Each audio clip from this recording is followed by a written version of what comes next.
Hello, my crafty friends. Today I am sharing the card that I made for our son-in-law for his birthday. It's a pop-up card. In fact, it's my first play with this new die set. I'm going to show you the card and then we can go over some of the details. So it is a larger card. It is 5 by 7 inches, fits in an A7 envelope. And there is a coordinating. This is supposed to be an envelope seal, but I had stamped the dog on the envelope flap, so I've just added that to the front. And there's the front of the card, and here's the inside. Isn't that cool? So that's Karen Burniston's new Raising Platform die set.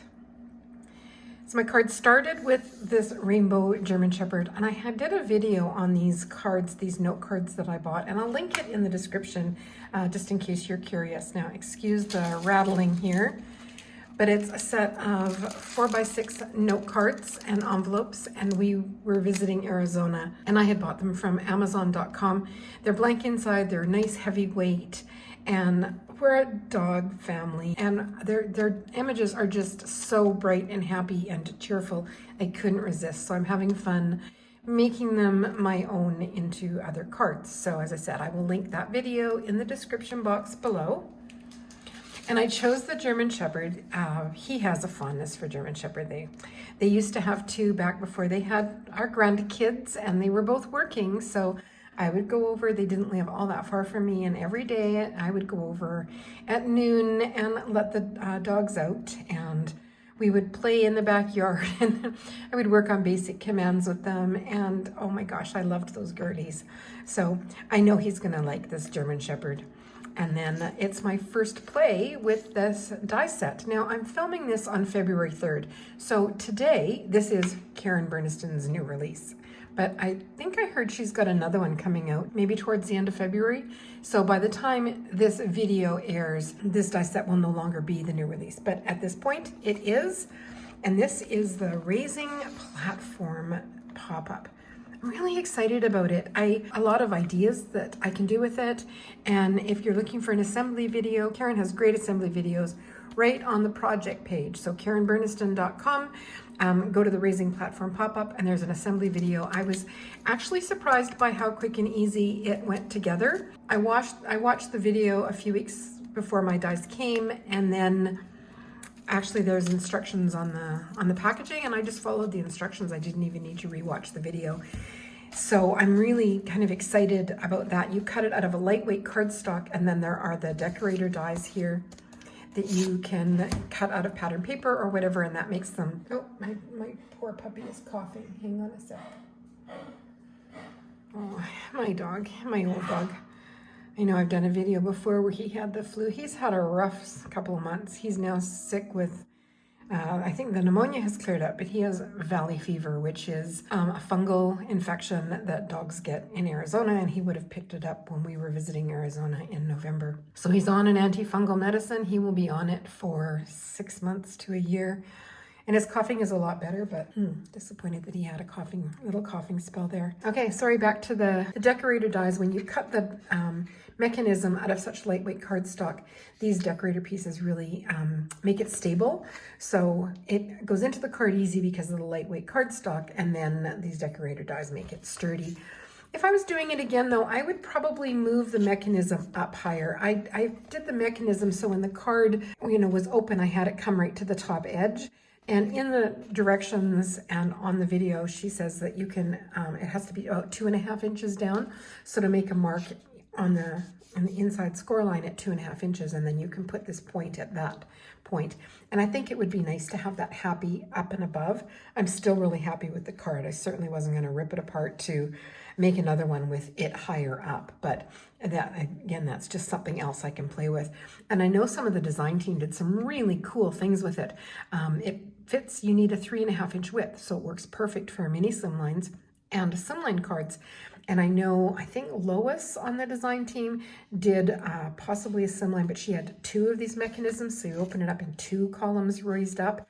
And then Sandy Diller did a slimline where she had one at the top raising up and one at the bottom raising out. I just think there's just so many different ways you can use this die set. So I'm really excited to have it And not bad for my first play with it. I was kind of pleased with it. So what else did I use? The You're How Old, that comes inside Snarky Birthday from Honeybee. So there's the You're How Old, and I could have done How Old Is That in Dog Years too. Fun stamp set. And this is rainbow washi tape from Doodlebug Designs, I'm pretty sure. And I just added it to a strip of white cardstock. I save all those cardstock strips, like when I'm cutting something down, if you know, a 1/2 inch, a 1/4 inch strip. So I save these white strips, and they're so good for decorating. I just put them in a little jar on my stamping table, and I just added the washi tape to that white strip there. The Happy, oh my goodness, this Happy, that is one of the Cut It Ups from, I think that's what they're called. Yeah, Cut It Ups from Riley and Company. So this was one of their earlier ones. They've got quite a selection of them now, and I absolutely love that they come with the shadow. So that's the Happy, and it's so versatile because it's not just for happy birthday. You can, you know, have a happy day, or this one, Hope Your Day is Happy. Love that one, and I have fun with that, and it's such a great size. The Hope Your Day is from Big Happy Sentiments, Catherine Pooler. Obviously, you can see I get a lot of use out of that stamp set as well. And I cut it out of rainbow pattern paper, and that's JJ's Rainbows from Waffle Flower. And I feel like I deserve a medal for using the paper. I love this paper pad so much. And I hoard it. I am terrible. Now I could just go buy a second one. It's still available. And then I would be able to use this with abandon, and I have to get over myself and just use it. I bought it to enjoy. I'm scared I'm going to run out of it, I guess. I don't know. But I really do like I like the colors. They're rainbow, but they're not like neon colored rainbows. Love that. So that's what I cut the Happy out of. It was a partial piece that the Happy die fit perfectly on. So that made me happy. I didn't have to cut into a full sheet. Now with the raising platform, if you follow me, you know I've been doing a lot with her twist circle pop-up, and that you just mount something on to it. This one you can see there's a fold. So I did the shadow first and folded it in pretty much half. And then I worked that fold backwards and forwards a number of times so that the fold, the crease would be very, very soft. I could break down some of those fibers. And then I added the Happy to it. I used wet glue for that. And before it was completely dry, then I did the same thing. I just folded it forwards and backwards so that it folds up nicely inside the card. Now this one does have a bit of bulk to it and a bit of weight. So I know that here in Canada, I will be adding an extra stamp to it, but there's just so much to mention. I'm happy to do that once in a while. This little dog here and the one on the envelope, that's the Catherine Pooler Peking Pets, another set that I really have fun with. I think I got it back in November, and yeah, Peking dogs, how cute are they? I'm not sure if you can see it in video or not, but I used my Sakura black glaze pen, and I went over the nose and the eyes, so they're raised and shiny. And after I do that, it is a gel ink, so I do set it aside to dry. And it's actually one of those things, the last thing I do when I'm finished my card making for the day or the evening and I'm leaving the craft room, then I will do that and set it aside to dry overnight. And that way I don't end up having any black transfer onto the other side of the card. My little fishtail banners here, they are just leftover scraps from my February sheet load of cards. And they're just, the colors seem to match okay. So they were just little pieces, and I just cut them with scissors into fishtail banners and added those. And then my signing block here, I added it. The card base itself is very heavyweight, so it's nice and sturdy, but with all of this on it, the front, it didn't feel balanced in my hand. I wanted to add something here. I already had the platform on, or I could have just added a panel inside the card. So I turned to another staple in my craft room, and that's the short crosshatch rectangles from Karen Burniston. They stay on my stamping table all the time while they are designed for a mini slimline card. They work so well for all different card sizes and kind of awkward spaces. So yeah, I used those here. And excuse the little frog in my throat, I don't know where that came from. I stamped the dog in black ink, and then I stamped it again on a Post-it note where the sticky is right at, oops, where the sticky, come back here, where the sticky is right at the top of the Post-it note. And then I fussy cut it right in the center of the black line. Catherine Pooler stamps have got such a nice bold black line that it was very easy to do. And then you just lay your mask on top, And then I use blending brushes and inks, Catherine Pooler inks again, to ink up my panel. And then when you take your mask off, you have this clearing area and nice tight edges because the fussy cutting right on the black line. If you cut outside the line, sometimes you can get a white halo around it, and I wanted the inking right up against the black edge, so that's why I cut it kind of right in the middle. But it was very quick and easy to do. Very simple lines, and of course you didn't do the bottom, so I have somewhere I can hold it. So that was my tip for that. I'm really happy with this card.